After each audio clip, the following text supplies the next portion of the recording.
Agronomía de la UBA y director de gestión del Máster Internacional en Tecnología de los Alimentos, un programa de estudio de posgrado con más de 12 años de trayectoria, nacido de un convenio entre la Facultad de Agronomía de la UBA y la Universidad de Parma. Es un placer recibirlo a todos en este seminario internacional Ganadería bajo presión, dentro del habitual ciclo de seminarios gratuitos del MITA, en el marco de actividades del CATIC, del Centro de Asesoramiento Técnico y Capacitación para el Sector Productivo Agronómico Ganadero, nacido de un acuerdo entre la Facultad de Agronomía de la UBA, a través del Parque Científico y Tecnológico, y Agrofarma, con el fin de satisfacer los requerimientos de asesoramiento y capacitación en relación al manejo, producción, mejoramiento genético y nutrición animal, entre otros temas. El seminario brinda a todos los asistentes la oportunidad de escuchar a dos grandes especialistas, el ingeniero agrónomo Fernando Vilela y el doctor Darío Colombato, quienes abordarán temas como la cría, la recría y el feedlot. Así que los invito a aprovechar sus presentaciones que permitirán actualizarse y conocer más sobre la ganadería bajo presión. Hacemos así, empezará el ingeniero Fernando Vilela con su presentación y al final tendremos un momento de preguntas, así que pueden escribirlo por chat la pregunta y la vamos a leer al final de la intervención del ingeniero Fernando Vilela, y luego, después de la segunda intervención de Darío Colombato, daremos también espacio para otra pregunta. Ahora sí, le cedo la palabra al señor Juan Carlos Capese, socio fundador y director de Agrofarma, al cual le agradezco especialmente que esté presente en el seminario por el apoyo. Gracias, Alessandro. Buenas tardes a todos. Estimadas autoridades de la prestigiosa Facultad de Agronomía de la Universidad de Buenos Aires, de su Parque Científico y Tecnológico, autoridades de la Universidad de Parma, Italia, autoridades de INTA, SENASA y otras instituciones presentes, distinguidos y apreciados disertantes de hoy, apreciado público de Argentina, Bolivia, Paraguay, Uruguay y otros países de Latinoamérica, queridos colegas, clientes y amigos. Es un honor para mí darles la bienvenida a este nuevo capítulo de encuentros dedicado a la producción bovina integral, organizado por el CATIC, el Centro de Asesoramiento Técnico y Capacitación. Si me permiten, quisiera destacar que este centro es una importante realidad de sinergia pública-privada. Es el fruto de la voluntad de trabajo conjunto de una institución pública de altísimo prestigio, como la Facultad de Agronomía de la Universidad de Buenos Aires, y un laboratorio argentino bien establecido, con una trayectoria de más de 100 años, como es Agrofarma. En efecto, estas instituciones han unido su esfuerzo creando un centro para el sector productivo agronómico ganadero, destinado a satisfacer los requerimientos de asesoramiento técnico y capacitación de los distintos actores del sector. La propuesta del CATIC es responder a diversas cuestiones que van desde las nuevas tecnologías para maximizar reproducción y producción, a las innovaciones para mejorar la eficiencia de manejo, avances científicos en nutrición, sanidad animal, calidad, sustentabilidad económica y sustentabilidad medioambiental. Aquí es donde los productores encontrarán respuesta basada en la vida real, la ciencia y la experiencia a campo. El CATIC es un perfecto lugar de encuentro para que todos los participantes del sector agroganadero puedan acudir con sus consultas y para tomar contacto directo con las nuevas técnicas. Justamente en ese contexto hemos convocado hoy a dos reconocidos expertos para analizar las expectativas económicas de la ganadería en el breve y el mediano plazo. Y luego actualizarnos para ver qué nuevas herramientas encontramos en la nutrición para poder avanzar ante las dificultades que se nos presentan. Como informó Alessandro Provenzana, la primera sala estará a cargo del ingeniero agrónomo Fernando Vilela y la segunda a cargo del doctor Darío Colombano. La ganadería de hoy está bajo presión desde muchos puntos de vista. Si bien tenemos una demanda mundial en aumento de carne, y como región y como países estamos capacitados para satisfacer esa demanda, evidentemente existen factores económicos, políticos, ambientales, nutricionales que ponen bajo presión a la ganadería.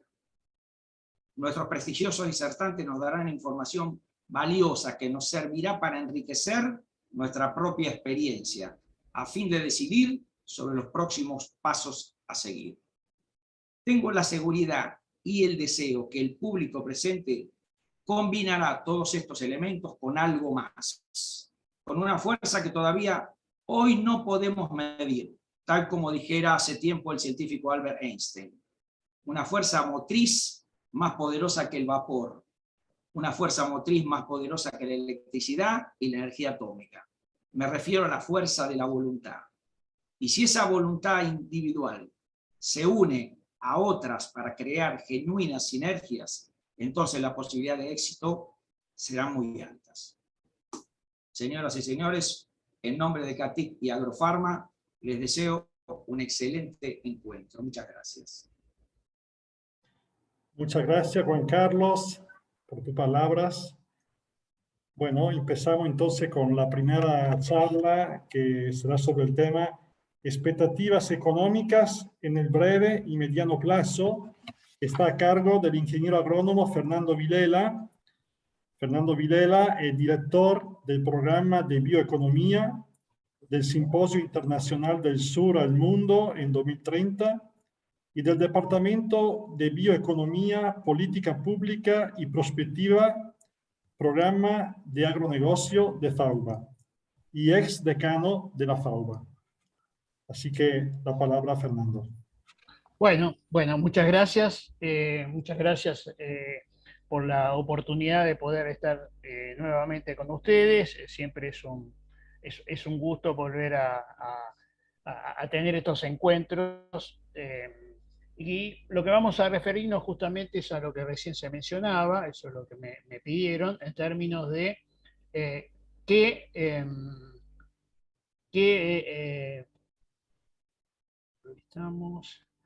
¿están viendo bien ahí? Sí, perfecto. Bueno, en términos de expectativas económicas de corto y mediano plazo y cómo se enlazan estas con las situaciones de tensión que está sufriendo la carne vacuna, tensión que tiene una dimensión internacional y que tiene también una dimensión nacional, ¿cierto? Por distintos motivos y por diferentes razones, esa tensión se manifiesta. Hay discusiones importantes hacia adelante de qué va a ocurrir en términos de los consumos, el tipo de consumo de alimentos, pero yo estoy seguro que de acá a algunas décadas hay algo que va a seguir ocurriendo en todas las culturas, que la gente va a seguir alimentándose, va a seguir comiendo. Y esa comida depende de la gestión de la biomasa, la gestión de la fotosíntesis que hagamos. Tampoco podemos tener muy claro qué se va a comer ni qué formato, pero lo cierto es que hay una necesidad cierta de que la gestión de esa fotosíntesis que seamos capaces de hacer es el único camino para generar estos productos que en cada mesa, cada región del planeta van a estar disponibles. Eso en un contexto de tendencias de consumo que vamos a tocar, algunas de ellas que tienen que ver con la mayor cantidad de proteínas, especialmente proteínas animales, también sustitutos eventuales de ellos, tendencias que hacen al consumo de ese tipo de materiales a partir de cómo se compran, dónde se compran y de qué forma lo vamos a procesar. Todo ello en un contexto donde nada de lo que hagamos, ningún tipo de actividad, sea vinculado a la agroindustrial, a los servicios, a cualquiera de ellos, va a ser viable si no está enmarcada en lo que se llama los Objetivos del Desarrollo Sostenible de Naciones Unidas.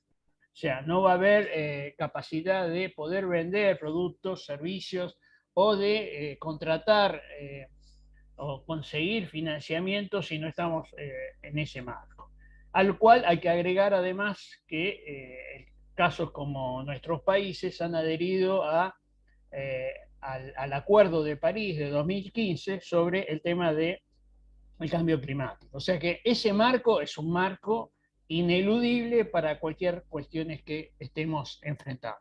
Eso tiene una razón a partir de la medición de qué está ocurriendo en términos de cambio climático y asociarlo a la evolución de la concentración del dióxido de carbono en la atmósfera, ¿cierto? Si nosotros miramos una serie muy larga de datos, acá tenemos hasta 800.000 años, lo que podemos ver es que hay momentos de más y de menos en este periodo, pero que estamos claramente en un nivel por encima de las medias habituales, ¿no? Siempre también tenemos que tener presente que en el caso de la Tierra, originalmente, antes de la vida, la concentración de dióxido de carbono en el ambiente era 350 veces más alta que la actual, y ese cambio fue generado a partir de la fotosíntesis, de la captura de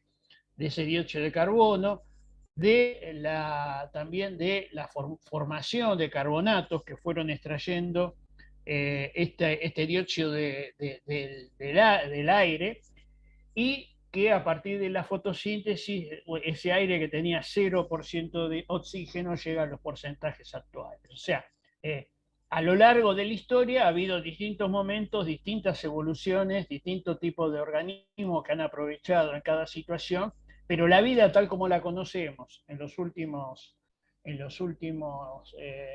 millones de años convive con una cantidad de dióxido de carbono que se ha incrementado fuertemente en los últimos años. Eso tiene una situación que tenemos que tener bien clara también, que la generación no es homogénea. No todos los países hacen las mismas contribuciones a partir de su actividad económica, su generación de energía, etcétera, etcétera. Bueno, y acá tenemos el acumulado desde el 1850 hasta acá de algunos de los actores, y bueno, fíjense la diferencia enorme que hay entre ellos, y si hacemos un recorrido más corto con otros integrantes, podemos observar que quiénes son los que efectivamente están contribuyendo de una forma más sustantiva a digamos, este cambio en la concentración de dióxido de carbono, ¿cierto? En el caso del sector agropecuario argentino, no tenemos que dejar de tener presente que es el responsable de solo el 0,25% de las emisiones globales de carbono. ¿Okay? Hablamos de todo esto y después vamos a plantearlo porque hay ciertas documentaciones que, sobre una base equivocada, metodológicamente equivocada, han generado un estado de situación y de opiniones en muchos lugares que tienen formulaciones erróneas, ¿cierto? Una de esas fuentes complejas ha sido una publicación de la FAO que se llamó La larga sombra de la ganadería. En esa publicación se equiparaba la cantidad de gases de efecto invernadero generado por la ganadería con el generado por el sector del transporte. ¿no? Estamos hablando de alrededor del 14% cada uno. El problema es que fueron, esos números fueron calculados con metodologías diferentes, con los cuales los propios autores de ese informe de la larga sombra debieron salir a aclarar esa situación y especificar que entonces cuando comparamos con metodologías equivalentes, la ganadería era un tercio de lo que ellos habían dicho inicialmente por esta metodología diversa. El problema que hay es que muchos citan el primer trabajo de estos autores, pero casi siempre se olvidan del segundo al momento de cuantificar o mostrar los efectos de las emisiones. Después vamos a ver que no solo las emisiones son importantes. La otra cuestión que hoy está más claro y que hasta no hace tanto no se tenía presente es que si bien el metano tiene una capacidad de efecto invernadero muy importante, mucho más que el dióxido de carbono, en la atmósfera se sostiene solo por unos 10-12 años. Y en ese periodo se transforma en dióxido de carbono y agua. Ese dióxido de carbono que había sido capturado por el animal en su sistema alimenticio a partir del consumo del forraje y que entonces tiene un ciclo que si bien no es un ciclo anual, es un ciclo de 10-12 años. Si las poblaciones de vacunos se sostienen en el tiempo, el efecto de los vacunos sobre los gases de efecto invernadero es cero.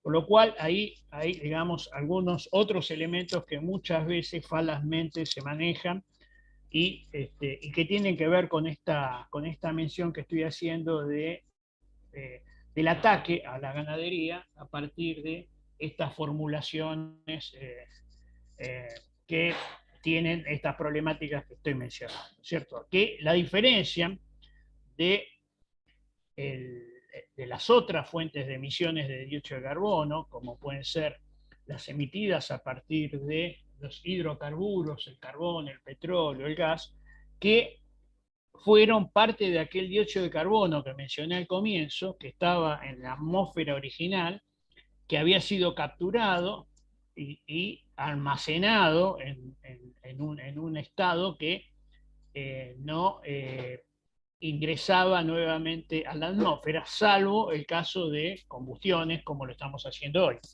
Con lo cual, estamos comparando un ciclo biológico cerrado con un ciclo en el cual lo que se está haciendo es devolver a la atmósfera parte de aquel dióxido de carbono capturado hace millones de años. ¿Sí? Hay dos, entonces, estrategias distintas que no dan lo mismo y entonces allí tenemos que tener presente estos elementos cuando desde este lugar a veces se ataca la ganadería vacuna.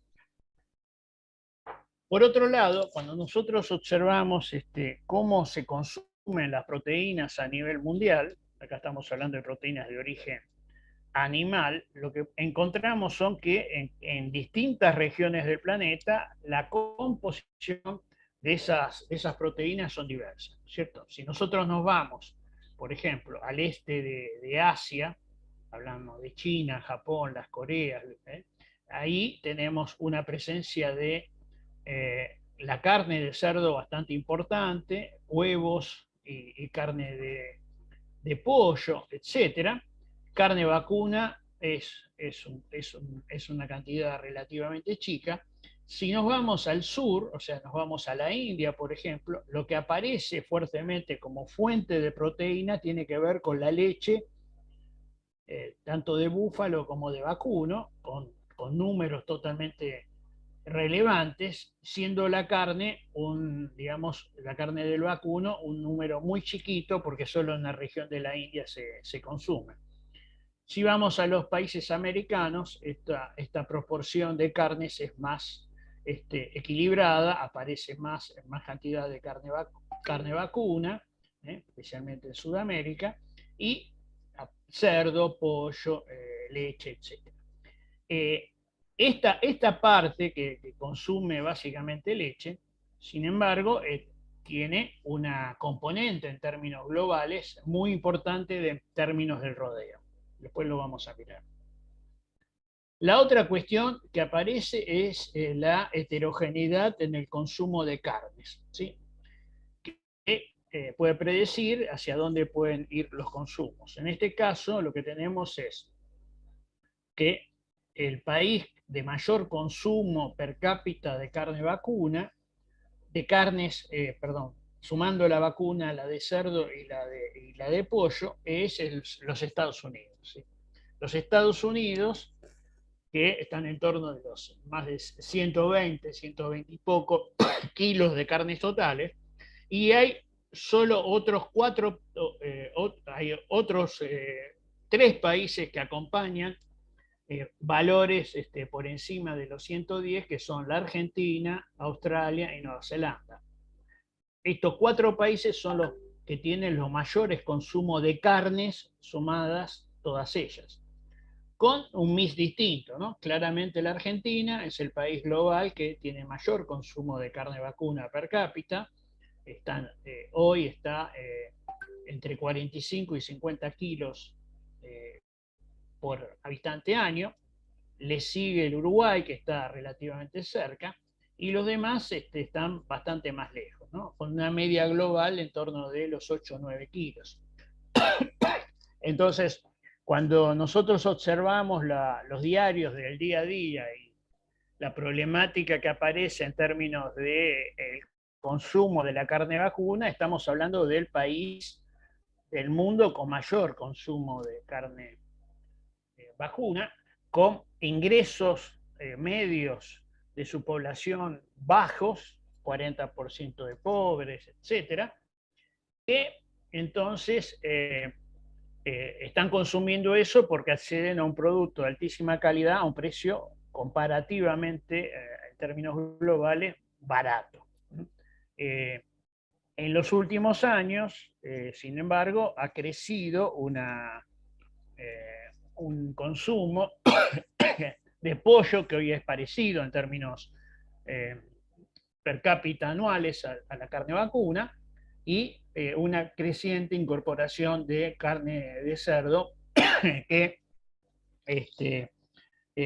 extrañamente, por el perfil productivo de granos de la Argentina, nunca había despegado hasta los últimos años. ¿Sí? Entonces acá tenemos una situación que tiene que ver con lo interno, donde tenemos esa convivencia de los máximos consumos globales con a veces ciertos discursos de necesidad de cortar las exportaciones para sostener este consumo. Mencionaba que el rodeo tiene algunas características. Fíjense que la India, que no consume mayormente carne vacuna, tiene el rodeo más grande del mundo, ¿no? Estamos hablando de un 30% de todos los vacunos del mundo que están emitiendo metano, según el discurso común, que tiene como uso la generación de leche, la generación de trabajo en el campo, la generación del estiércol como una materia energética para esa población, etc. Si sumamos solamente Brasil, estos 2 países tienen más del 50% del total del rodeo global vacuno. Ahora, nosotros mencionamos la relevancia que tenía el cambio que hubo en la Argentina, ¿no? En términos de consumo de carne. Sin embargo, cuando miramos a nivel global qué es lo que pasó con el consumo de carne y huevo, desde los 60 hacia acá, lo que podemos observar es que pasamos de un consumo per cápita con alrededor de 3.000 millones de personas de menos de 30 kilos globales de carne y huevo per cápita a más de 60 actualmente, y que la mayor parte de ese crecimiento de consumo de carnes y de huevo tuvo que ver con cerdo, pollo y huevo, básicamente productos obtenidos a partir de alimentos balanceados con maíz y soja. 2/3 maíz, 1/3 soja, para hacer una cuenta rápida. Y eso ha hecho que la demanda de estos cereales para granos, para producir carnes, desde los 60 para acá, pasó de 87 a 430 millones de toneladas, ¿no es cierto? Porque no solamente se duplicó el consumo de per cápita, sino que pasamos de 3.000 a 7.500 millones de personas. O sea, se multiplicó por 2.5 la población y se multiplicó por 2 el consumo per cápita, y no hay nada que diga que eso en el corto plazo vaya a modificarse sustantivamente.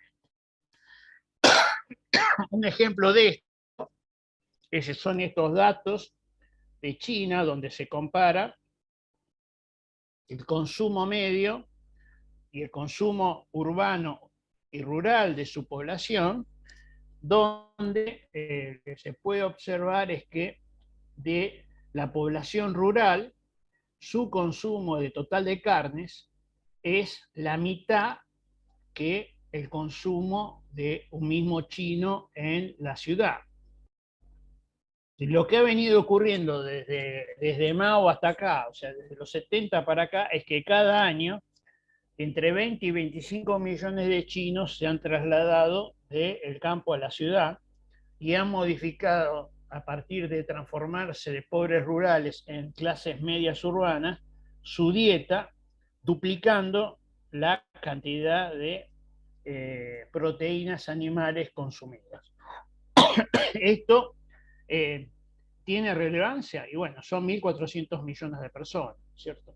Y cuando vemos qué pasó en términos de consumo per cápita, pero de carne vacuna solamente, vemos que si bien hoy están en torno de los 5 kilos per cápita, bueno, habían arrancado el siglo con 2, con menos de 3, ¿no es cierto? Y esa diferencia, cada vez que lo multiplicamos por la cantidad de personas que hay, es más que significativa, ¿no es cierto? O sea, cada hamburguesa que se incremente el consumo de un chino equivalen a 237.000 toneladas de carne, ¿sí?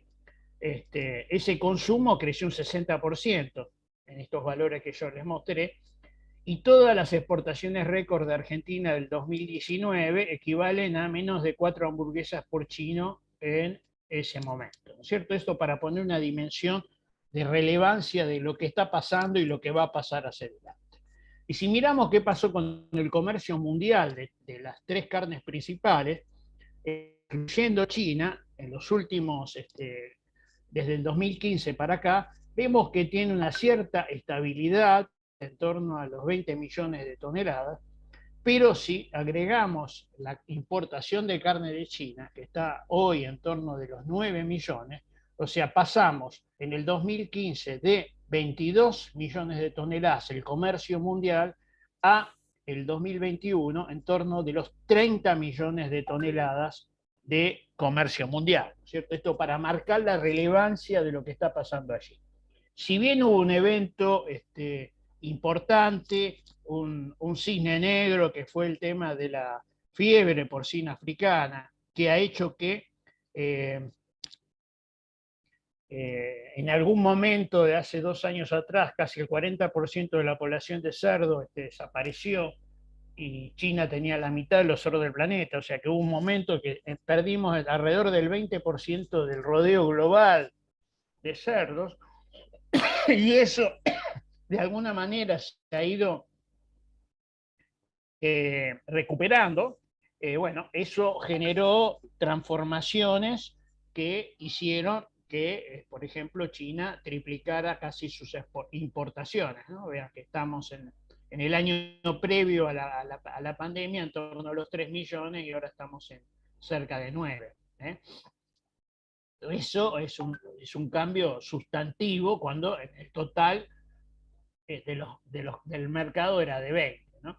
Así que tenemos entonces ahí una transformación estructural que no da la impresión de que se vaya a modificar en los próximos años. Ahora, ¿quiénes proveyeron todo ese crecimiento del comercio mundial? Y voy a hacer una discriminación entre dos tipos de actores, entre los exportadores de América, de Mercosur, de América del Sur, y el resto de los grandes jugadores internacionales del mercado de las carnes, ¿cierto? Y acá vemos la enorme dinámica que tuvo en nuestros países, ¿cierto? Pasamos desde el año 2011 de 2 millones a casi 4 millones de toneladas exportadas. Argentina durante una parte de este periodo estuvo dormida por las cuestiones políticas que todos conocemos, pero bueno, después arrancó, y en el 2020 incluso se manifestó más, y el aumento que tuvieron estos países estuvo desde Uruguay un 36%, a Argentina con una base muy mala por las razones que mencioné, que triplicó sus exportaciones, pero países grandes como Brasil un 70% y el general más del 80%. Si nosotros vemos el resto de los grandes jugadores del mercado mundial de carnes, los Estados Unidos, Australia, India, Nueva Zelanda, Canadá, la Unión Europea, lo que podemos observar es que en ese mismo periodo el crecimiento fue de 5.300.000 a 6, o sea, unas 700.000 toneladas de aumento que representan solo un 14%. Si los ponemos todos juntos, lo que vemos es que el país sudamericano que menos creció en ese periodo, que fue el Uruguay, 36%, está muy por encima de cualquiera de los otros jugadores internacionales del mercado de las carnes, ¿cierto? Entonces ahí hay un rol importante, relevante, y cuando entonces hay discusiones en torno de el futuro de la carne bovina, bueno, estamos hablando con un foco muy importante para nuestros países, ¿cierto? Esta semana que pasó, hace unos 10 días, la Unión Europea acaba de hacer una normativa vinculada a 6 productos, entre los cuales está la carne vacuna y la soja, que es relevancia para Argentina, y después algunos productos tropicales como el cacao, el café y el aceite de palma, que van a poner restricciones de acá a un par de años a aquellos lugares donde haya habido reciente deforestación. Esa normativa establece que la definición la ponen ellos de acuerdo a una definición de FAO y no respetan las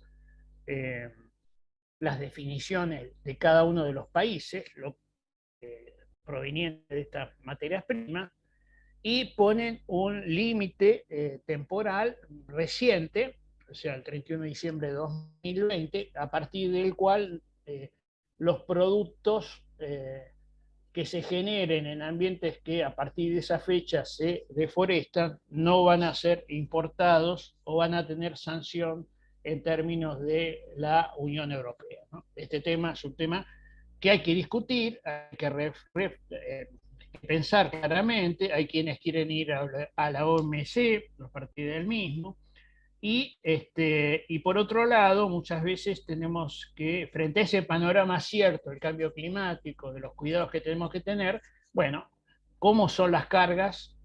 ¿Quién las debe recibir? Mostré algunos datos respecto de esto. Y por el otro lado también, ¿cómo se definen las cosas? Digamos, un monte degradado, ¿cómo manejarlo? ¿Es mejor trabajar sobre el mismo para recuperarlo? Bueno, hay definiciones y cuestiones que me parece que dan para una discusión en torno de este cuidado del ambiente que todos queremos.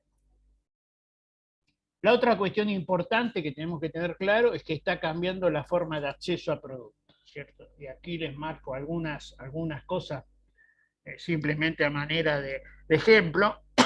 del comercio del e-commerce, que hacen que entonces el tipo de producto, la presentación, etcétera, empieza a jugar un rol distinto del que tenía hasta no hace mucho, ¿cierto? Y acá estamos viendo que jugadores importantes, yo les mencionaba recién China, bueno, el 56% del comercio va a estar en este país, ¿no es cierto?, creciendo y creciendo fuertemente.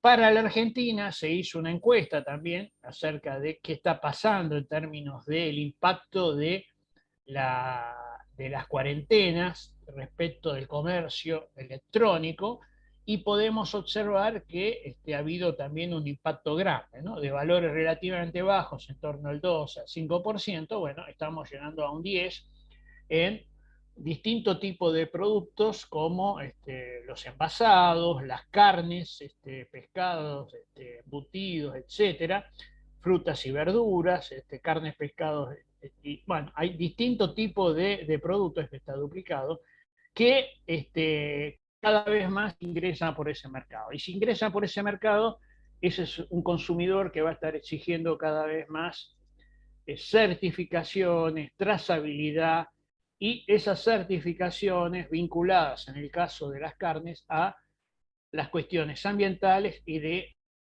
bienestar animal, sin ninguna duda. Además de aquellas otras como la deforestación que recién mencionaba, ¿cierto? La otra cuestión es la aparición de sustitutos de la carne. Estos sustitutos tienen distintas formulaciones. Este es un caso de Beyond Meat, que es uno de los grandes a nivel mundial, que, bueno, más bien es una obra de ingeniería industrial, ¿no es cierto? Fíjense que para hacer ese producto hay que combinar ingredientes provenientes de distintas partes del mundo, como para poder llegar a un producto como el que se vende. Esto es una realidad, hay que tenerlo presente. Mi criterio va a asumir un porcentaje creciente del mercado barato de las proteínas, que van a convivir con las carnes tal como las conocemos, pero con mucho más requisitos de certificación y de trazabilidad, ¿cierto? Ahí hay un juego que hay que entender y sumarse de la forma más inteligente posible.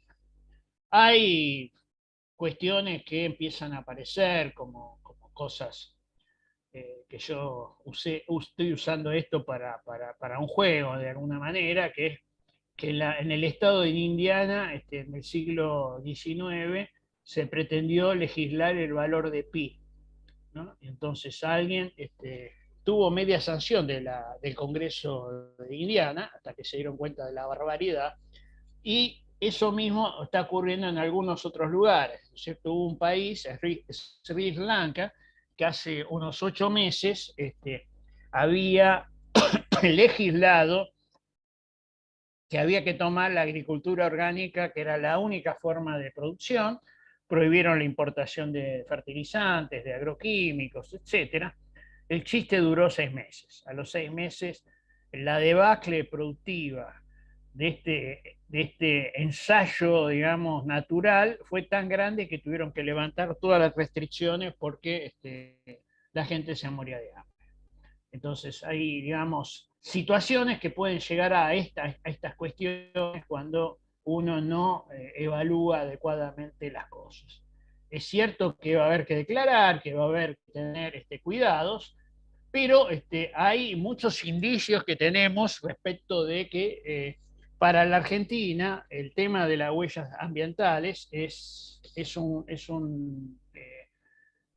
juego favorable si somos capaces de entenderlo, ¿no es cierto?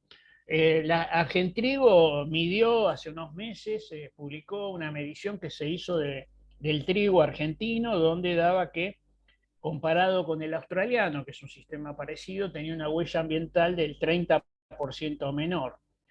En el caso de ese mismo trigo contra los trigos europeos, de un 60% menor, y en el caso de las pastas, 70% menor. En el caso de la huella de agua, hay menos trabajos, pero bueno, gente de la facultad, encabezada por Alejandro Panucio, hicieron la medición de la huella hídrica de la soja, el maíz y el trigo en el partido de Pergamino, y le dio situaciones parecidas, bien por abajo de la media. Y ahora hace unos días, Frigorífico Logros, a partir de un acuerdo con el INTA, con Bon Giovanni y su equipo, hicieron una publicación que acaba de ser premiada, por la cual hicieron la huella de carbono de la ganadería argentina, la fase que está en el campo hasta la producción del animal en la tranquera, qué pasa en el frigorífico a partir del procesamiento y después qué pasa entregando esa mercadería, ya sea por barco o por avión, a distintos mercados importantes internacionales como Europa, los Estados Unidos, Chile o China. En todos los casos, las huellas que han encontrado están en el rango intermedio respecto de los estudios ya hechos. O sea que el formato productivo de Argentina es un formato que si lo jugamos inteligentemente va a jugar a favor. Estamos en condiciones de aprovechar estas cuestiones si seguimos midiendo y lo hacemos seriamente. O sea, hay mercados que están insatisfechos, tenemos esa característica de menor huella ambiental, hay oportunidad de agregar nuevos productos. Nosotros estamos exportando 2/3 parte de nuestro maíz como grano, más del 90% de los productos de la soja sin transformación, más allá de la harina, con lo cual ahí hay un sustrato importante para acercarnos a Brasil, que exporta la mitad en porcentaje de grano de maíz que Argentina, o la cuarta parte de los Estados Unidos, porque lo transforman justamente en carnes, en bioinsumos, en bioenergía, etcétera, etcétera. Somos capaces de generar biomasas en forma muy eficiente, con baja huella ambiental, pero el entorno macro no nos permite generar las inversiones que transformen esos productos en productos más avanzados que tendrían menor huella ambiental que cualquier otro competidor. En un contexto donde yo estoy convencido que la conexión de Argentina con el mundo en buena parte va a seguir siendo a través de la bioeconomía, a través de la agregación de valor a la biomasa generada en el campo, biomasa vegetal, biomasa animal, en productos cada vez más valiosos para las economías del mundo. Y esto que llamo vaca viva, por un juego con la vaca muerta, ¿no es cierto?, que es esta bioeconomía, tiene recursos naturales y humanos que requieren, sí, y esto es lo complicado, de políticas de Estado, de consensos que generen las capacidades, las posibilidades de generar esas inversiones necesarias para las transformaciones de nuestra sociedad. Bueno, muchas gracias.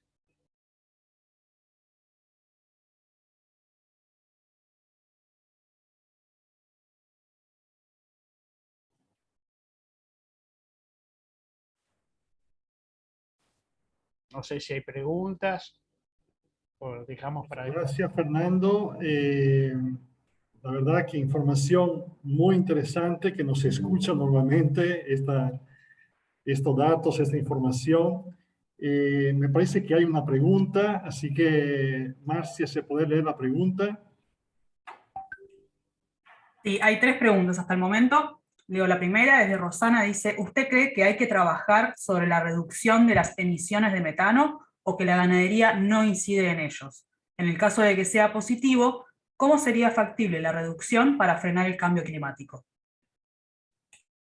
Bueno, yo no soy un especialista en esto, por ahí después Darío puede dar mejor precisiones sobre esto. Entiendo que hay formatos, tipos de alimentación que pueden reducir la emisión de metano. Es bien conocido que la terminación a pasto genera más metano por kilo que si está hecha con productos más concentrados, etc. Hay digamos, una situación a resolver. La otra cuestión a discutir tiene que ver con si vamos a hablar solo de emisión o vamos a hablar de balance, ¿no es cierto? Porque el animal está puesto en un sistema natural donde hay vegetales que capturan carbono también en sus sistemas radiculares, en hojas, etc. Es más complejo y más difícil de medir. Por otro lado, además, esa pregunta necesita también una segunda reflexión, que es 2/3 de la Argentina es árida semiárida.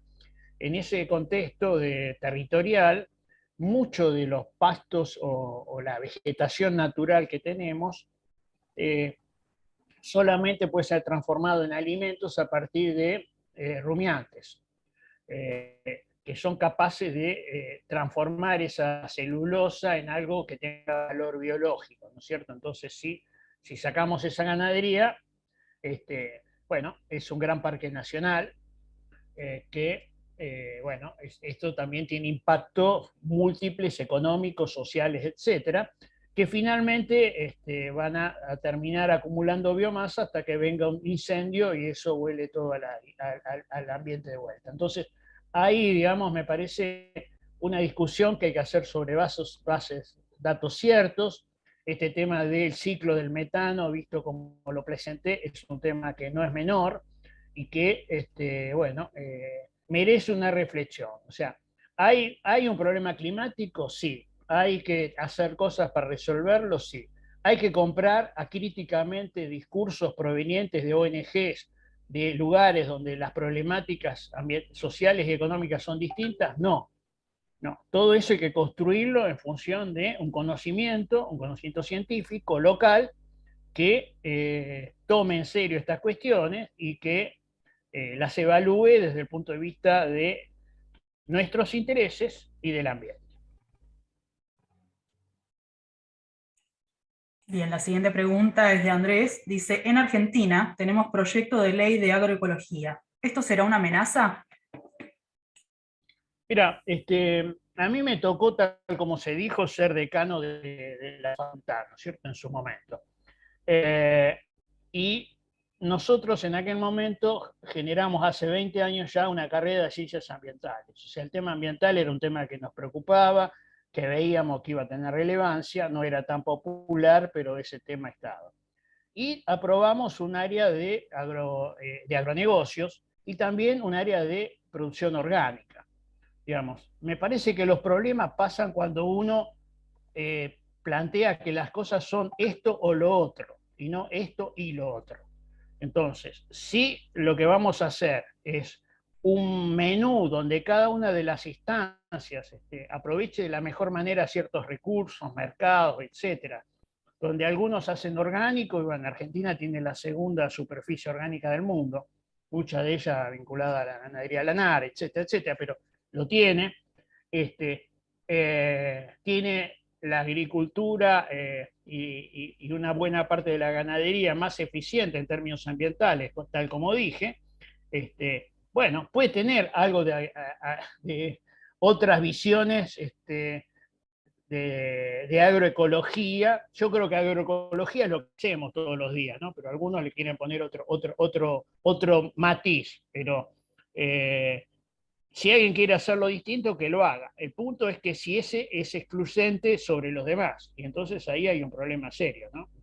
Yo creo en las I, ¿no es cierto? Y yo creo que vaca viva es importante, quizás vaca muerta también lo es, no es excluyente.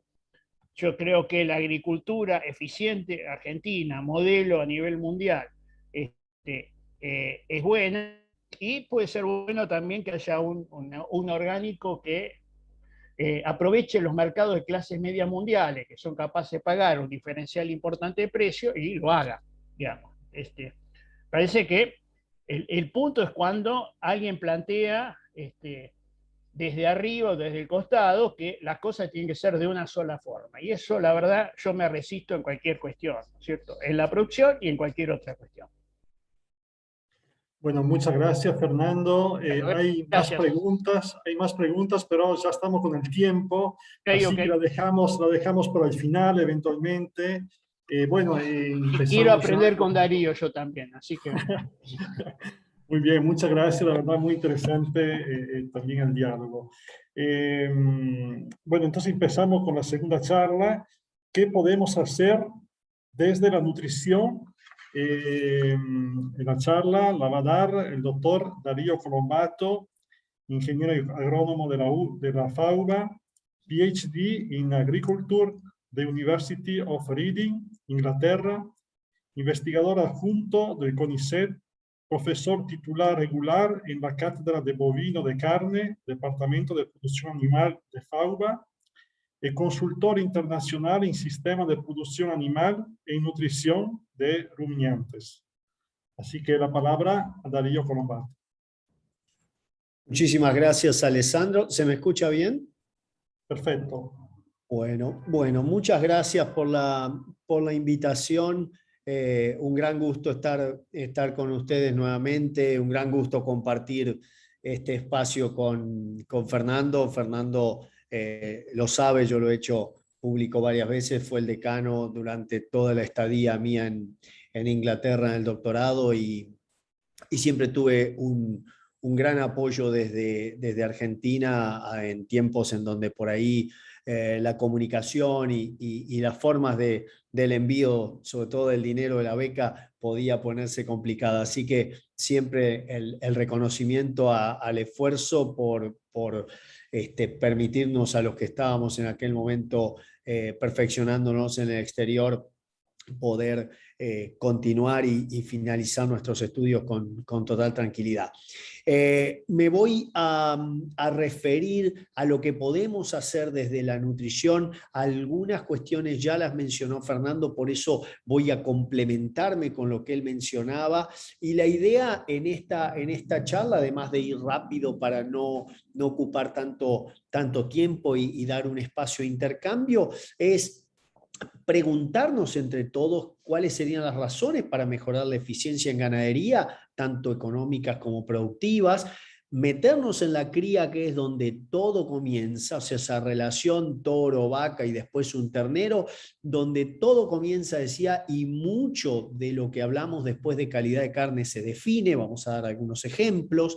La recría, el periodo de crecimiento, que ha sido el eslabón perdido por muchos años en nuestros planteos de producción, que no tenían casi una fase de crecimiento, hoy ha vuelto y tiene que continuar, porque es una enorme forma de combinarse y complementarse con los procesos agrícolas en zonas en donde realmente tenemos muy alto potencial de ese modo de producción agrícola, ¿sí? Cuestiones en la recría que no se compensan en una etapa posterior de terminación, sea esta a pasto o a corral. Y hablando de la terminación, esto que recién decía muy bien Fernando, típicamente nuestra pregunta es ¿a pasto o a corral? Y empezamos a discutir cuál es mejor de las dos, cuando en realidad siempre deberíamos empezar por pensar, hey, ¿por qué no ambos tipos de terminación para atender la cantidad de nichos, sobre todo de clase media y media alta, que vamos a tener en el mundo? ¿Sí? Siempre más el I antes que el O como parámetros excluyentes, para intentar llegar a una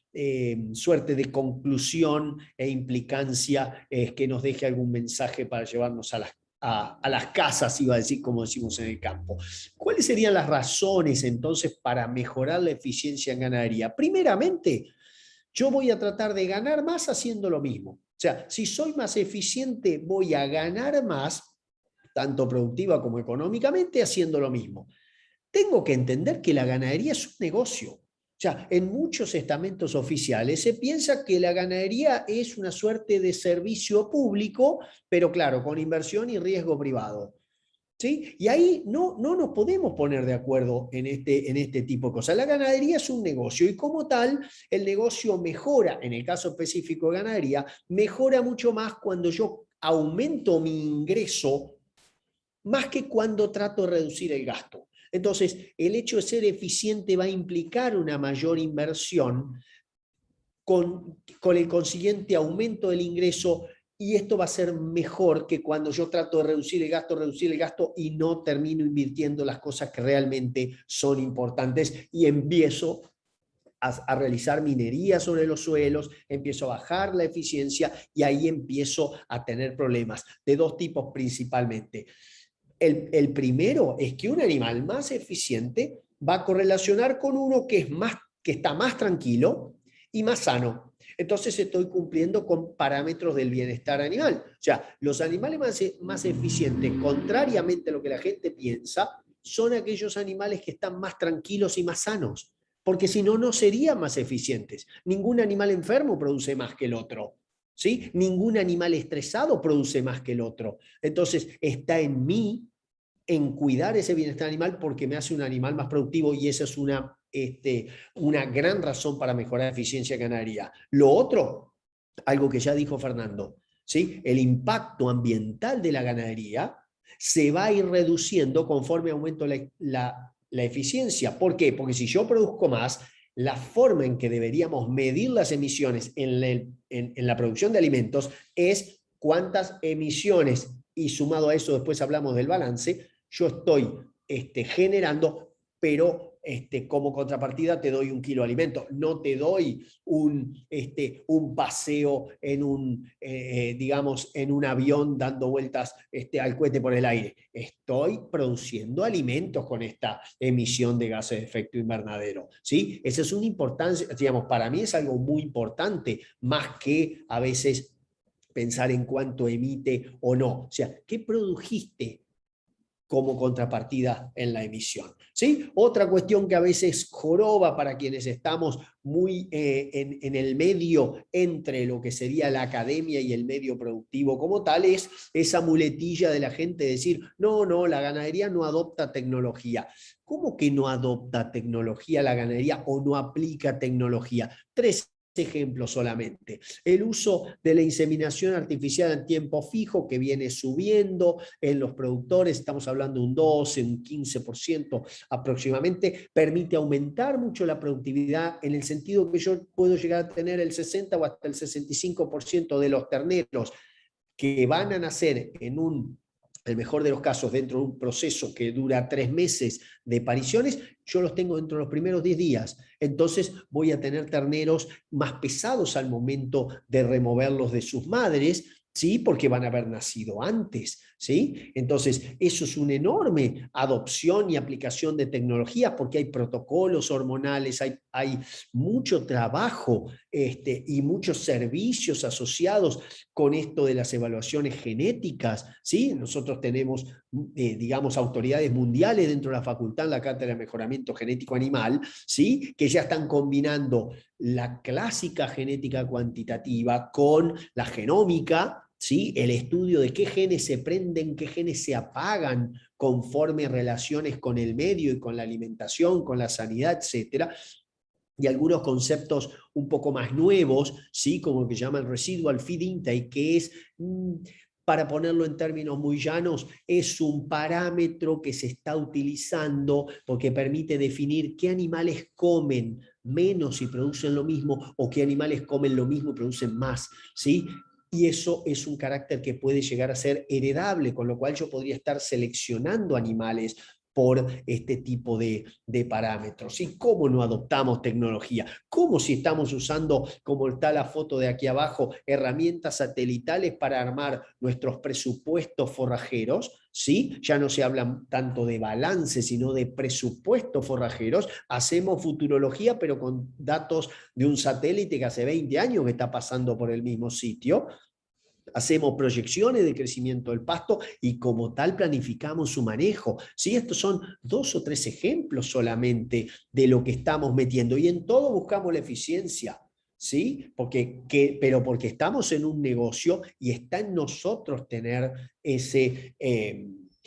esa búsqueda, ¿sí? Porque si no, nos vamos a ir para atrás. Y acá entramos en lo que sería un ciclo, un continuo, que yo me quiero posicionar en los distintos estamentos, tanto la cría, ¿sí? En la cría, mientras uno ve en esta foto solamente 2 terneritos con sus mamás, Los que estamos del lado de la academia y metiéndonos en la extensión, vemos todo un proceso que ahora lo trato de explicar en solamente un minuto, de desarrollo y crecimiento de tejidos que van a tener un enorme impacto en la siguiente etapa, que es la recría. ¿Sí? Estas fotos son del sudoeste, provincia de Buenos Aires, animales creciendo, ¿sí? En pasturas de alfalfa, en donde también ese toque nutricional extra que se le puede dar mediante suplementación o mediante aportes de mejores pasturas, permite ir desarrollando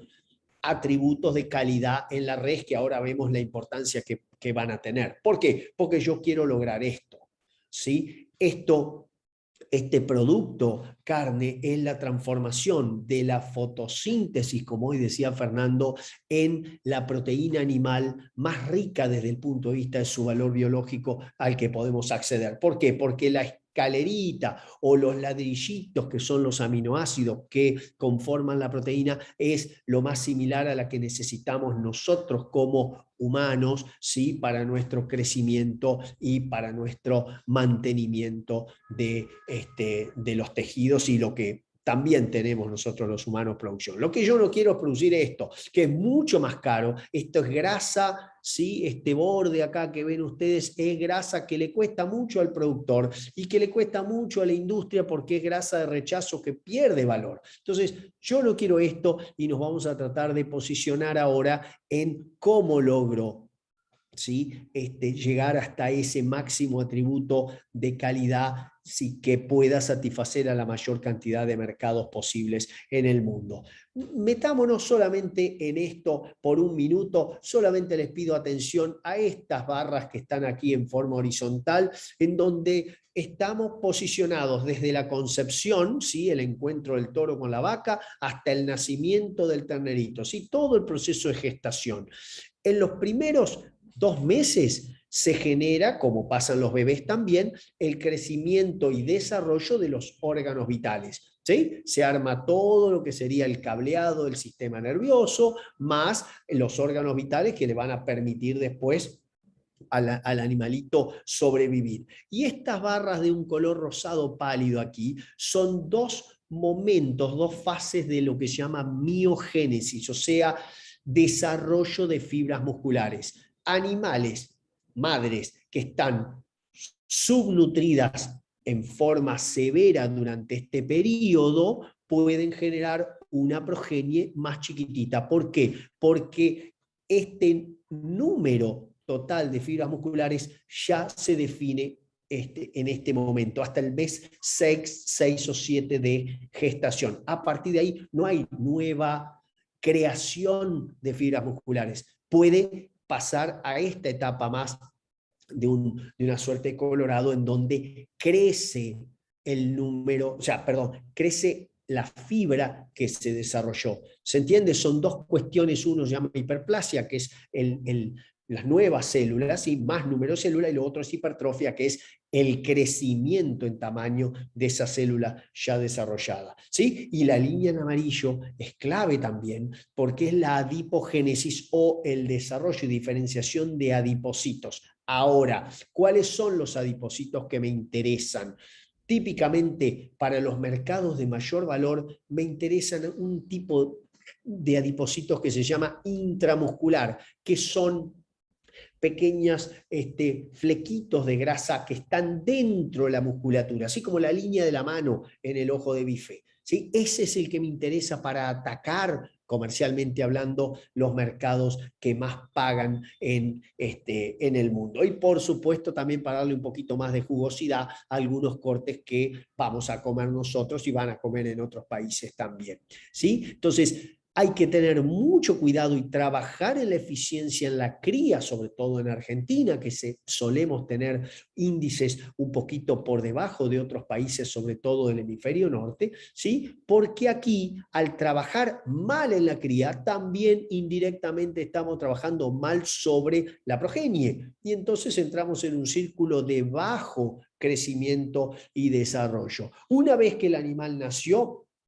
tenemos algunos puntos de nutrición que que está interesante para ver. Esto es bastante nuevo, de alguna manera, no es algo que se haga generalmente, pero lo hemos estado discutiendo en todos estos últimos meses con algunos campos acá. Ayer tenía un Zoom con Chile con respecto a una carne de altísima calidad que se está produciendo como nicho en aquel país, y estábamos hablando de cómo se podría hacer. Fíjense, una inyección de vitamina A al nacimiento generó en estos animales una mayor ganancia entre el nacimiento y su destete. Conforme eso se logró un mayor, casi 30 kilos más de peso al destete, misma edad, 210 días, y esto se mantuvo, esta diferencia se mantuvo hasta los 11 meses de vida del animal. Y fue una inyección al animal al nacimiento con vitamina A. O sea, la relación costo-beneficio, fantástica, ¿sí? ¿Y por qué ocurre esto? ¿Y por qué también tuvo efectos de largo plazo? Porque esa inyección de vitamina A en ese momento generó una, vamos a ponerlo en términos muy llanos, seguramente un biólogo molecular lo explicaría mejor, pero genera una inducción o vamos a ponerlo así, inducción, de vuelta la palabra, de algunos genes que son indicadores moleculares que van a definir después un carácter de calidad. Y este es, en el caso del PPARG, es un factor receptor del proliferador o activador de la proliferación de peroxisomas. Eso después, si quieren, lo volvemos a preguntar o lo volvemos a definir, pero en realidad no tiene sentido el nombre difícil, sino que lo que tiene sentido es que nosotros vemos que con este tipo de tratamiento tan temprano en la vida estamos logrando efectos que van a generar mayor marmoreo en el animal. Esto que veíamos, que decíamos que son estas líneas de la mano dentro del bife, ¿sí? El marbling, el marmoreo, el veteado, ¿sí? Que es un atributo de calidad muy buscado. No los aburro más con este tema, pero en realidad lo que se está discutiendo hoy en términos de la vitamina A, un componente que se conoce hace muchísimo tiempo, son las diferentes ¿cómo se dice? Las diferentes funciones que tiene la vitamina A de acuerdo a la vida o al estadio de la vida del animal. En edades tempranas necesita un aporte extra de vitamina A porque esto genera inducción o regulación hacia arriba de algunos indicadores moleculares que van a generar más preadipocitos de tipo intramuscular. Ahora, cuando ese animal llega al año aproximadamente de vida o hasta los 10 meses por lo menos, a partir de ahí yo debo remover o bajar la dosis de vitamina A que recibe en su dieta si lo que necesito es una maduración de estos adipocitos intramusculares, ¿sí? Porque la vitamina A tiene diferentes funciones justamente de acuerdo con la edad que estemos hablando del animal.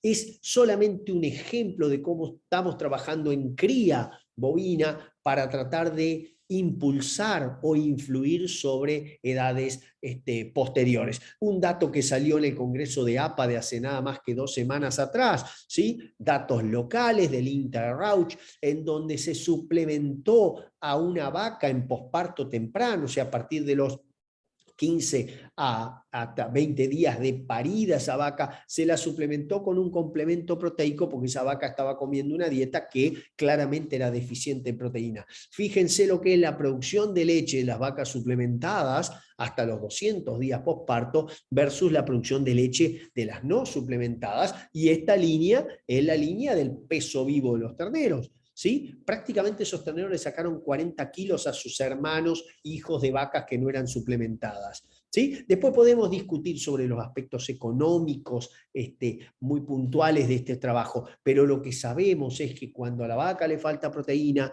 en la etapa posparto temprano, esa deficiencia va a generar un ternero que va a ser más liviano al destete, perdiendo el criador, ¿sí? Y probablemente perdiendo el recriador, que es el siguiente actor de la cadena. Puede ser el mismo en un momento, pero típicamente ese criador vende su ternero a alguien que lo hace crecer y luego lo engorda, ¿sí? Nacer más temprano tiene privilegios, yo me apuro un poquito con esto. Estos son datos también locales de Argentina, datos del Intanguil, en donde concentrar los nacimientos a través de una mejor nutrición en la vaca de cría, ¿sí? Porque concentrar nacimiento quiere decir que se concentraron los servicios, ¿sí? El encuentro de la vaca con el toro, la inseminación, etc. ¿Sí? Esta concentración de los nacimientos tuvo efectos cuando los animales se finalizaron. Lo que pasó fue que animales que nacieron más concentrados se finalizaron con el mismo peso que los que nacieron menos concentrados en fecha, pero esto se logró 2 meses antes que lo otro. ¿Sí? Entonces, fíjense hasta dónde vamos con los efectos del largo plazo en este negocio de la ganadería. Que eso tampoco hay en organismos oficiales se suele entender. Te ponen una medida hoy en algo que yo vengo trabajando desde hace 3 o 4 años. O sea, se rompe un ciclo, ¿sí? Y la no inversión del año 2021 va a tener impacto en los novillos 2024-2025. Quizás no lo vea ese personaje político que colocó esa regulación o esa medida. Y eso es muy malo porque no se entienden los plazos de los negocios, ¿sí? Vamos rápido con esto. Esto también tiene que ver con las hembras. Cuando yo tengo hembras que paren más temprano en mi estación de nacimientos, del 1 al día 22 de nacimientos, esa hembra tiene mucha más chance de quedarse conmigo en el rodeo. Esta caída significa que todos los años pierdo hembras que tuvieron cría el primer año, digamos, el 2019, entonces al 2021, 2022 voy a tener cada vez menos hembras de aquellas que tuvieron cría por primera vez en 2019, pero siempre voy a tener más si esas hembras nacieron más concentradas o paren más concentradas en su momento, ¿sí? Y esas hembras destetan terneros por hasta 6 pariciones que son más pesados, dándome más plata al mismo momento, ¿sí? Me dan más kilos. Entonces, todo esto es solucionable por vía nutricional y sanitaria. ¿Sí? Por supuesto, la genética es otro de las patas que nunca debo dejar de lado de mencionar, pero nutricional y sanitaria primero trabajando en conjunto, ¿sí? Entonces, una pequeña implicancia inicial. Nacer más temprano tiene privilegios, ¿sí? Los terneros son más pesados a igual fecha de destete, puedo tener mejores terneras inclusive para quedarme con ellas, ¿sí? La madre que pare más temprano tiene más tiempo de descanso hasta su nuevo ciclo reproductivo, ¿sí? Permitiendo además tener menor intervalo entre partos, lograr lo que siempre decimos en la facultad, un ternero por vaca por año, que sería nuestro objetivo por ahora, hasta que la tecnología logre dar melliceras en vacas. Y esto me hace pasar a la recría, ¿sí? Ya llegamos a un ternero pesado, estoy trabajando bien. Acá se da en los primeros 3 meses post destete una suerte de imprinting metabólica, una impronta metabólica. Si yo le aplico un tratamiento de buena ingesta de energía, no necesariamente, digamos, suplementación, yo le doy una muy buena pastura y le permito comer a voluntad a este animal postdestete, ese animal se impronta de tal forma que puede lograr mejores niveles de marmoreo que otros animales que no tuvieron esa suerte, ¿sí? Recordemos que esto es un continuo y que estamos trabajando en cada etapa en particular. Fíjense, datos nuevamente del Intanguil, un tratamiento sin restricción alimenticia en la primera etapa, estos son días postdestete, del 0 hasta el 450, o sea, hasta 15 meses posteriores, ¿sí? Fíjense que estos animales no fueron restringidos y estos sí lo fueron. Luego, hasta acá, a partir de acá pasan a una etapa pastoril y aquí se terminan a corral, ¿sí? Son 3 etapas. Ahora, ¿qué les parece que pudo haber pasado por culpa de esta restricción inicial cuando llegamos a la etapa final que ustedes pueden ver a la derecha? Esencialmente esta diferencia de gramos por día en recrías tempranas buenas versus recrías tempranas malas, generaron 33 kilos menos de res, no de kilo vivo, de res, ¿sí? De la que se puede cortar y vender. Más rendimiento, por supuesto, rendimiento en porcentaje, las 2 medias reses dividido por el peso vivo al llegar al frigorífico, y mayor área de ojo de bife, ¿sí? Que es el predictor, si se quiere, del rendimiento. ¿Y por qué se dio esa mayor área de ojo de bife? Porque tuviste una mejor nutrición en la etapa en que se empieza a definir ese área de ojo de bife, ¿sí? Que es la etapa temprana, en donde además el animal, no lo mencioné, es más eficiente a la hora de transformar un insumo caro, como puede ser, por ejemplo, una fuente proteica, una harina de soja o un pellet de girasol o una harina de algodón, o burlanda húmeda o burlanda seca, ¿sí? O el misma pastura de alta calidad. Son recursos caros que hay que usarlos con los animales más eficientes. Otra cuestión que ahora ya rápidamente ingreso, comprar mejor. Este es un ejemplo paraguayo en donde gente que tiene la caravana electrónica, que ahora me meto un poquitito en esto porque es fantástica la individualización de los animales. Esta gente lo que hizo cuando empezamos a trabajar en 2018 fue comprar solamente, o sea, a partir del dato individual de 2018, estos son unos 1.200 a 1.500 animales, ahora estamos en 2.000, ¿sí? ¿Qué hacían estos empresarios? Empezaron a comprar solamente aquellos animales de proveedores que les daban ganancias que estaban, ¿sí? A la derecha en la curva de la frecuencia, ¿ok?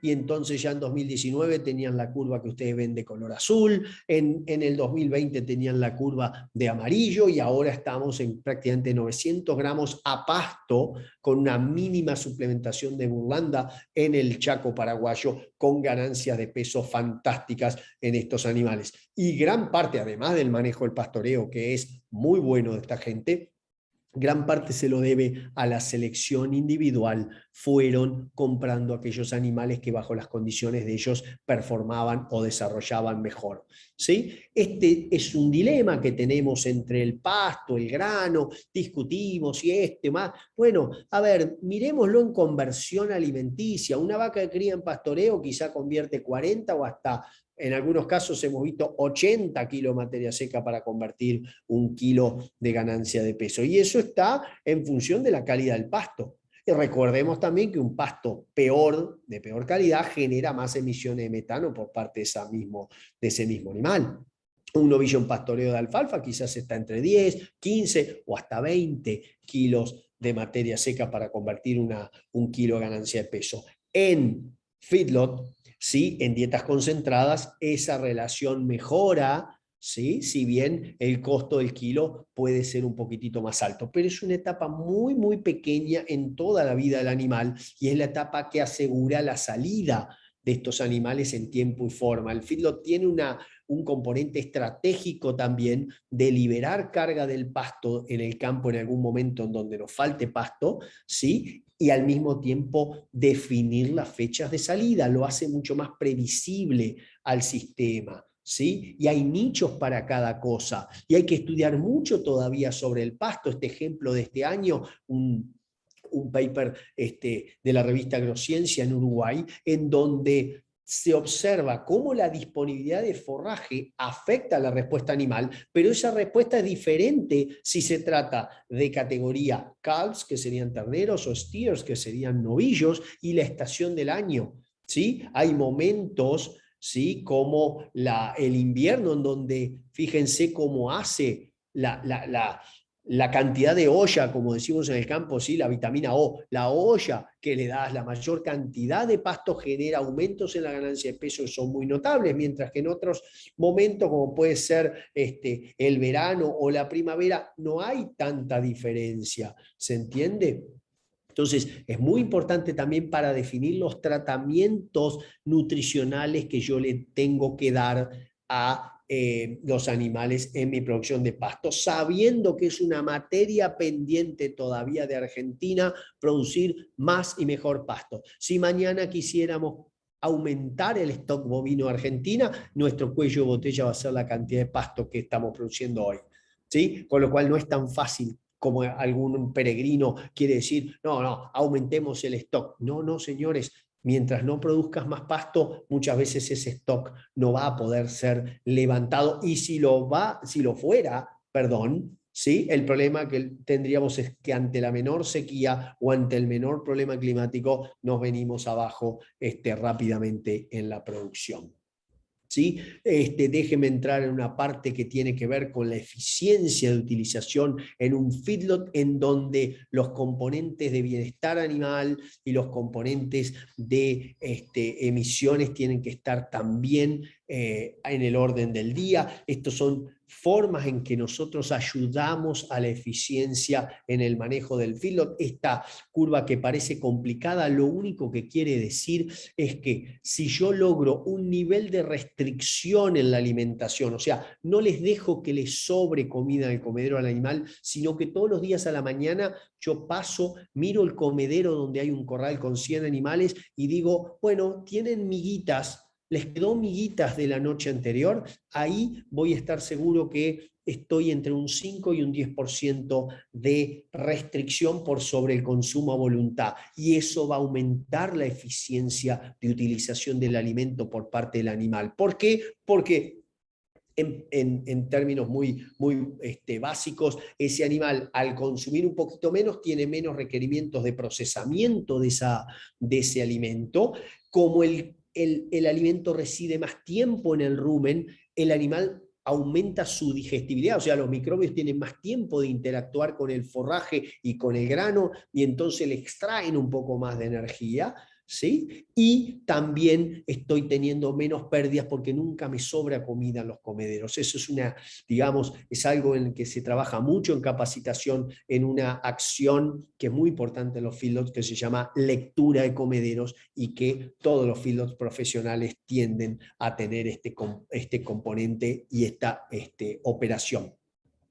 Les comentaba algo de la identificación individual. Es muy importante que el SENASA ya tenga caravanas también que son oficiales y electrónicas, porque es un camino de ida realmente al que le gusta generar datos, pero más que generar datos por generar datos que sirvan de información para entonces tomar decisiones basadas y educadas en esa información, ¿sí? Hoy hay sistemas con bastones que leen el animal a cierta distancia, lo podemos pesar, además podemos tener todo guardado en una computadora, luego lo pasamos por un cientista de datos, que es hasta una carrera hoy día universitaria. Usamos distintos tipos de plataformas, porque ya el viejo y querido Excel muchas veces no nos da la respuesta que estamos necesitando, ¿sí? Entonces nos vamos hacia otras herramientas nuevas y estadísticas, y terminamos teniendo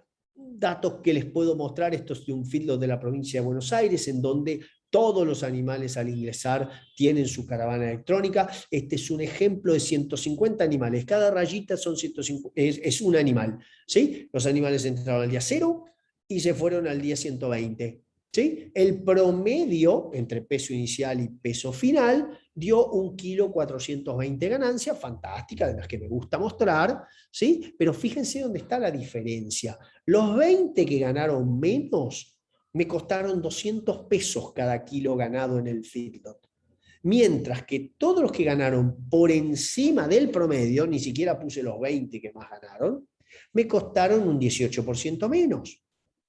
¿Y dónde está el catch? ¿Dónde está la trampa? Que yo sé a quién le compré cada uno de estos animales. Yo conozco el proveedor. Entonces, si ese proveedor consistentemente me da animales que desempeñan mejor bajo mis condiciones, ese proveedor es el preferido, ¿sí? Y ahí empiezo a ser más eficiente, porque estoy de alguna manera tomando algo que tenga que ver con la genética, que tenga que ver con la sanidad, ¿sí? Que es muy importante en las edades tempranas. Acá está muy poblado de veterinarios la sala, y lo sabrán interpretar, ¿sí? Entonces yo empiezo a tener información de la performance bajo mis condiciones, y eso, señores, me sirve para empezar a dirigir mis compras, ¿sí? Y no ir a comprar al tuntún, ¿ok?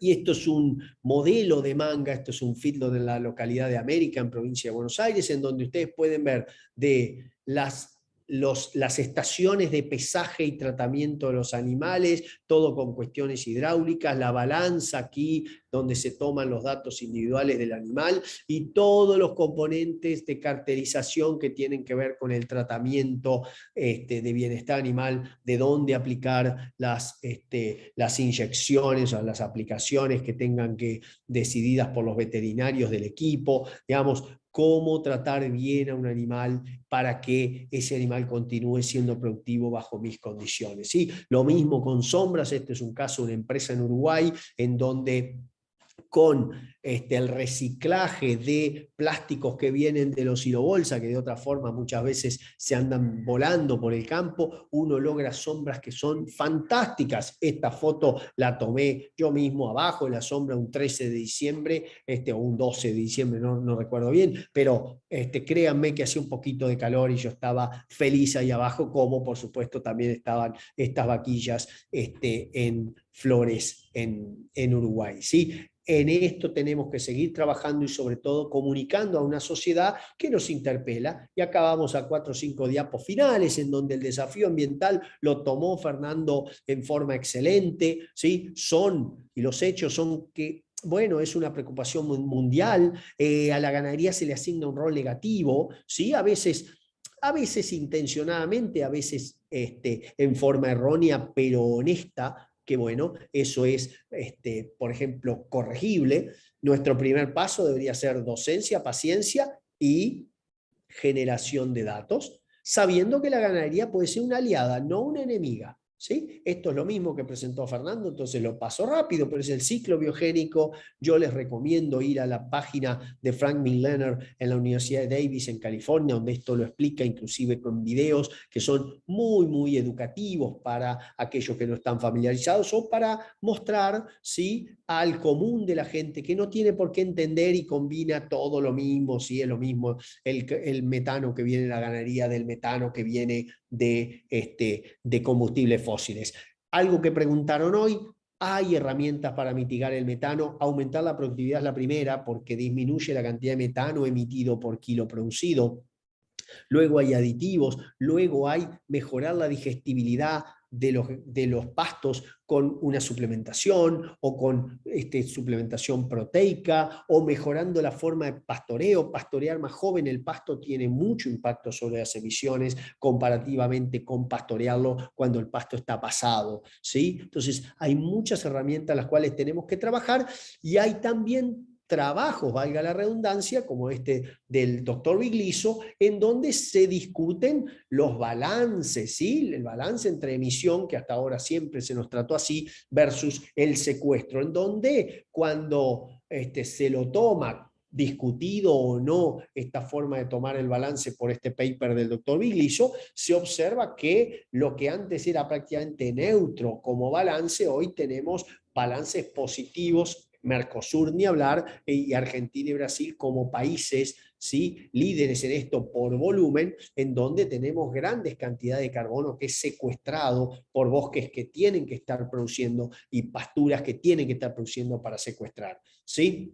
Y que entonces las emisiones quedan mucho más chicas que lo que antes se pensaba y lo más importante, el consumo o el balance queda positivo para nosotros y esto nos permitiría tener hasta bonos de carbono en el futuro, ¿sí? Otro desafío muy rápido, el desafío de la inocuidad, ¿sí? Los hechos es que hay sospechas sobre la aparición de resistencias cruzadas, ¿sí?, derivadas del uso de antibióticos en animales como que se podrían cruzar en humanos. ¿Sí? El primer paso es responder con ciencia, responder en los campos. Tenemos campos ya con huellas de antibióticos, ¿sí?, cantidad de antibióticos o antiparasitarios por kilo producido.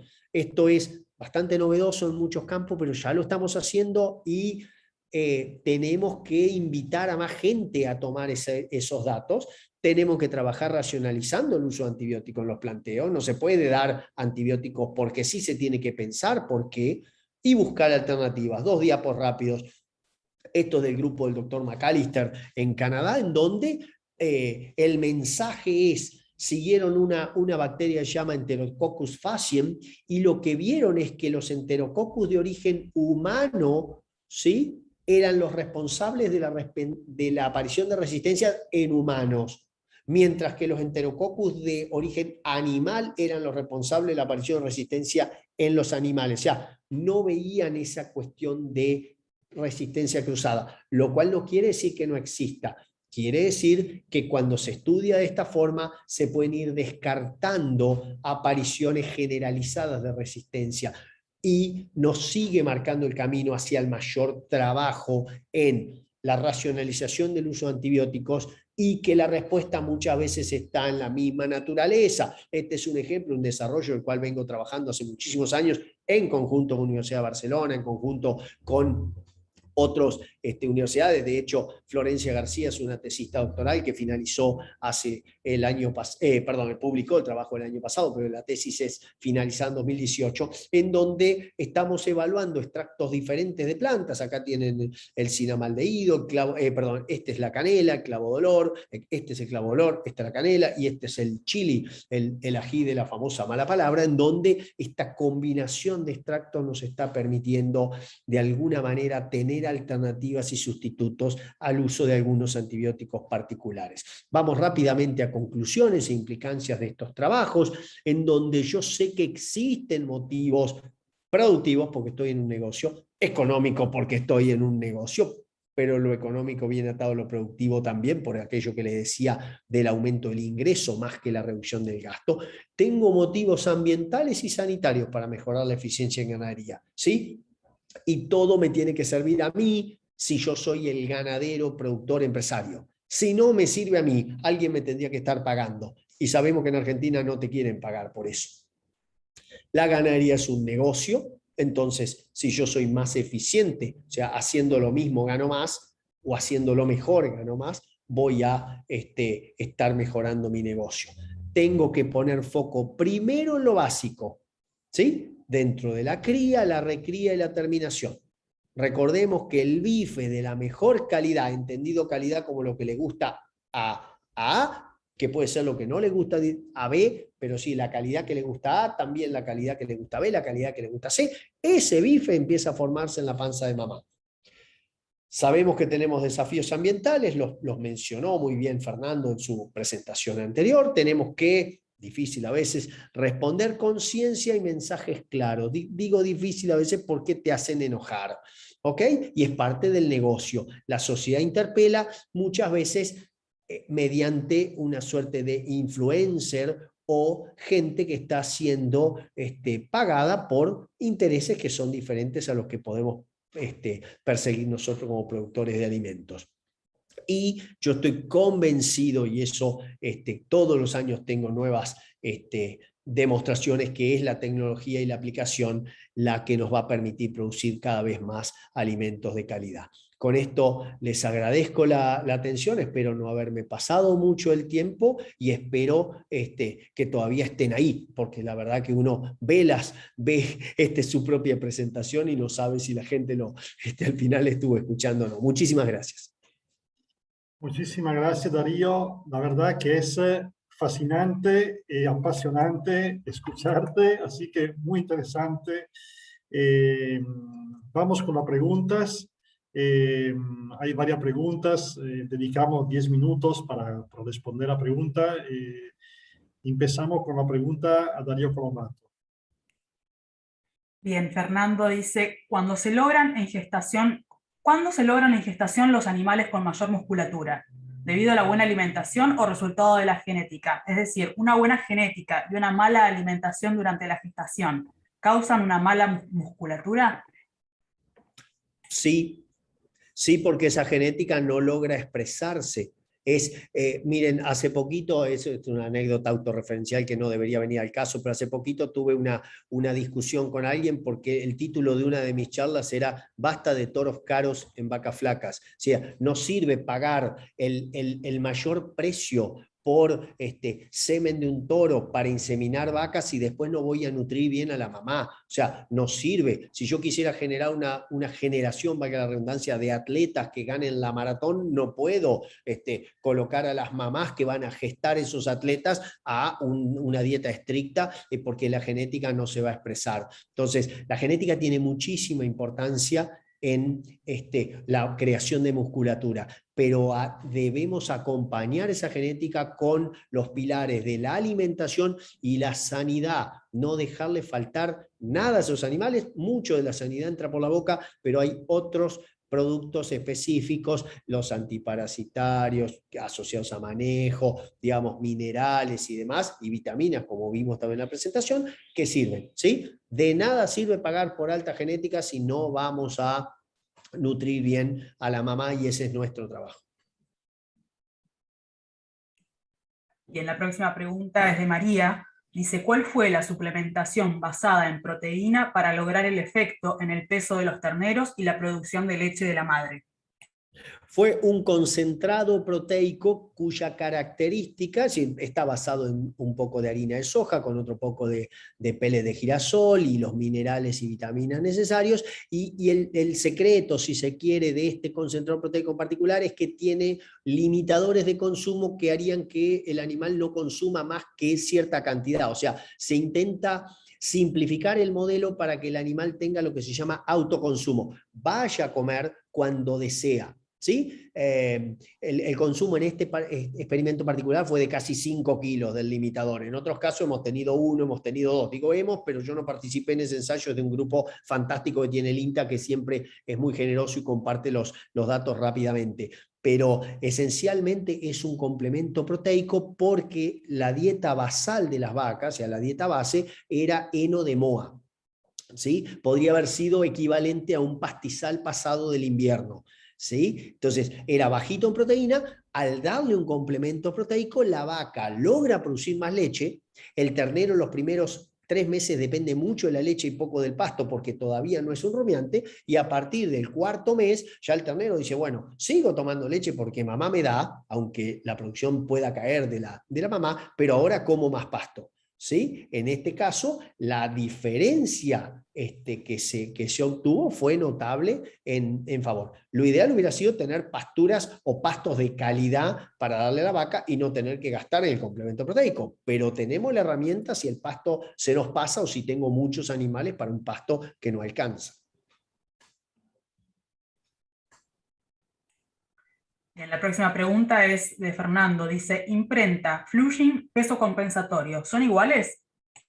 No, son 3 cosas distintas. El flushing es una cuestión que lo entienden más los genetistas y que en vacas no se da tanto, se da mucho más en ovinos, ¿sí? Que es una suerte de un tratamiento nutricional que impacta rápidamente sobre la entrada en celo de los animales y su correspondiente ovulación. No tiene tanto que ver, en vacas por lo menos no se ve tanto. En vacas es como un proceso más lento, podríamos decirlo así.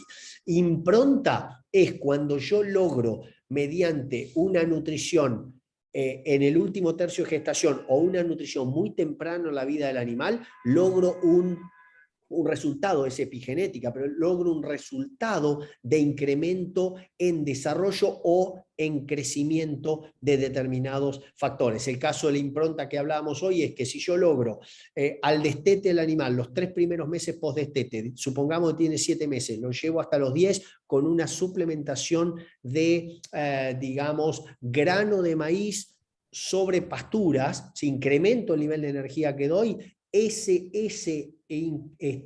esa impronta se da a través de mayor desarrollo de células de grasa intramuscular. O sea, el animal al año presenta mayor marmoreo que el que no tuvo la suplementación.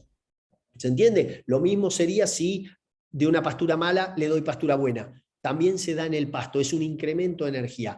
Y la tercera cuestión es compensatorio. No, el crecimiento compensatorio es un concepto tal vez que lo usábamos para autojustificar nuestra mala calidad como recriadores, pues decíamos, no importa, este animal lo restrinjo hoy, mañana compensa.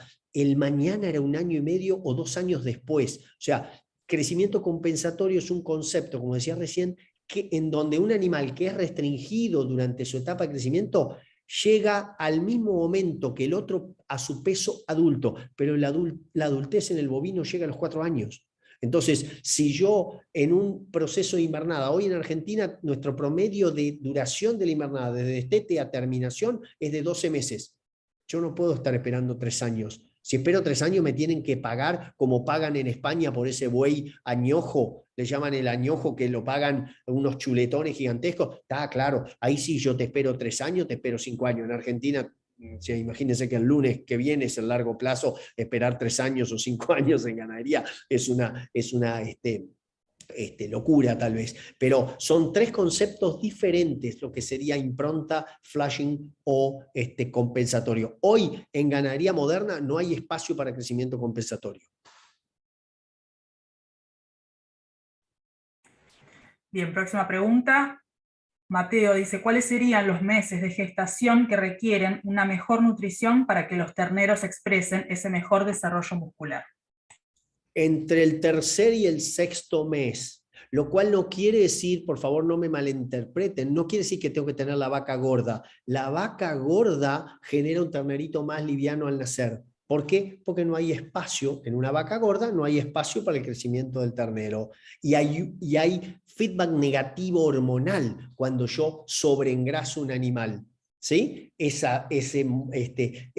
La vaca gorda genera hormonas que van a ser una suerte de inhibidores del crecimiento y a su vez le indican al animal, le dan señales metabólicas a futuro para que ese animal sea insuficiente en su crecimiento muscular. O sea, lo que tengo que tener es saber lo que se llama estado corporal del animal y manejarme dentro, en una escala de 1 a 9, que es lo típico que usamos en ganadería de carne, manejarme entre un 5 y un 6. ¿Sí? 4,5 si queremos, hasta 6. No pasarme de gordo animal, no pasarme de flaco el animal. En la medida que yo respete ese estado de la vaca, ¿sí? Que es independiente de su tamaño, es la cobertura grasa que tiene el animal, yo voy a estar seguro que lo que está dentro, ¿sí? Se está desarrollando y está creciendo adecuadamente. Después trabajo con los veterinarios para en preparto darle una inyección de cobre a la vaca, porque entonces a través de la placenta va al hígado del ternerito, el ternerito nace con su reserva hepática de cobre completa, puedo trabajar con la vitamina, puedo trabajar con otras cosas, pero lo principal es tener la vaca en un estado corporal adecuado, que es, para definir adecuado, entre 4,5 y 6 en la escala de 1 a 9. ¿Sí? Estadísticas del INTA Cuenca del Salado nos indican que el 44%, aproximadamente, hay veces año del 41, año del 47%, de las vacas paren flacas. Con lo cual, todo sale mal a partir de ahí. Y como no medimos en muchos casos, no sabemos que sale mal. Nos parece, opinamos, pero no tenemos datos. Hacemos la última pregunta. Marcia, si hay una pregunta para Fernando Videla, sí, para terminar, ya que está con nosotros. Bien, hay una pregunta de Andrés para Fernando. Dice, ¿hay alguna operación a nivel nacional de venta de carbono secuestrado y medido en el campo?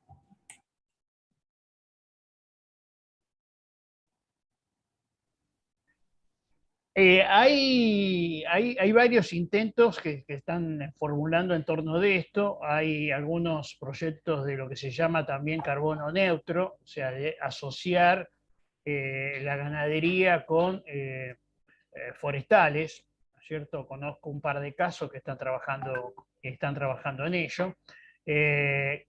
No con el concepto del balance, tal como plantea Vigliso, sino con un concepto más simplista, que es decir, bueno, se emite tanto y tal volumen de madera va a estar capturando tanto, ¿no es cierto? Están haciendo un balance desde ese lugar y no desde el mismo lugar conceptual que lo plantea Vigliso, ¿no? Pero bueno, hay experimentos de eso. En Brasil ya hay marcas comerciales que están haciendo esta asociación de carbono neutro, pero hacia adelante me parece que es un camino que va a ser cada vez más poblado, ¿no? Porque, bueno, más allá de algunas de las consideraciones que vinimos haciendo, bueno, de alguna manera esto le da una certificación a aquellos consumidores globales preocupados o más preocupados por el ambiente, ¿no? Esto le estamos sumando las otras cuestiones que conversamos hoy, ¿no es cierto? Que tiene que ver con la cuestión de la deforestación, la cuestión de bienestar animal, etcétera, etcétera.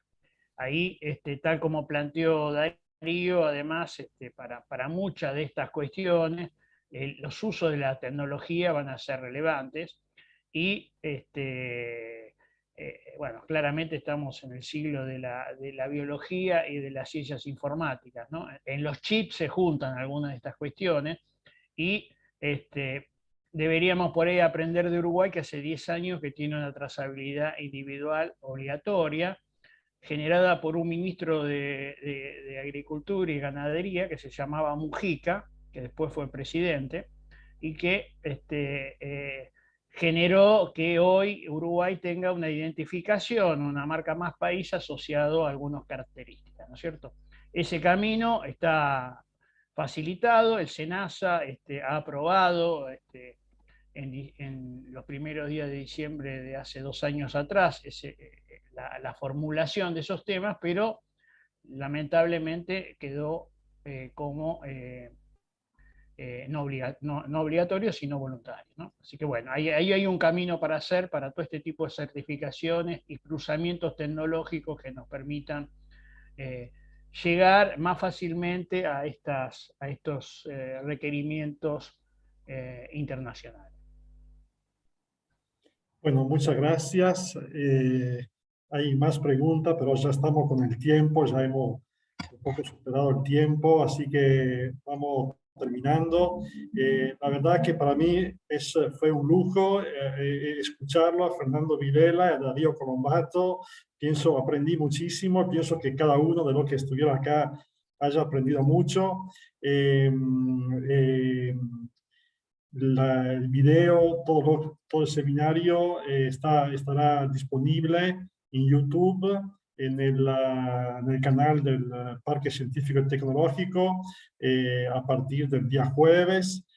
Ahí también hay un mensaje que alguien que necesita el certificado de asistencia puede inscribirse.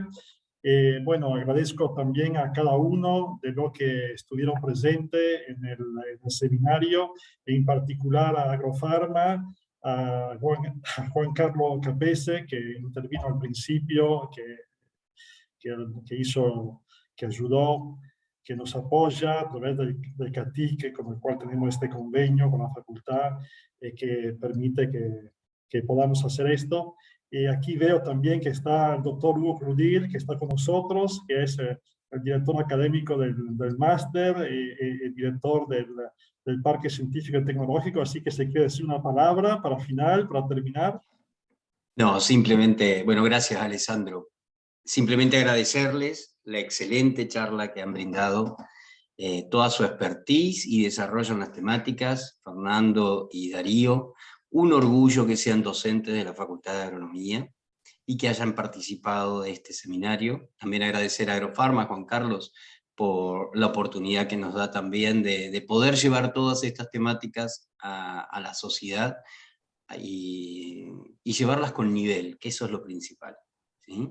Así que agradecidísimo y muy orgulloso, sinceramente. La verdad que los escuché y sentí mucho orgullo de que formen parte de la Facultad de Agronomía. Bueno, así que muchas gracias a todos, lo técnico, nos veremos próximamente. Si no nos vemos antes, felices fiestas a todos. Eso. Muchas gracias.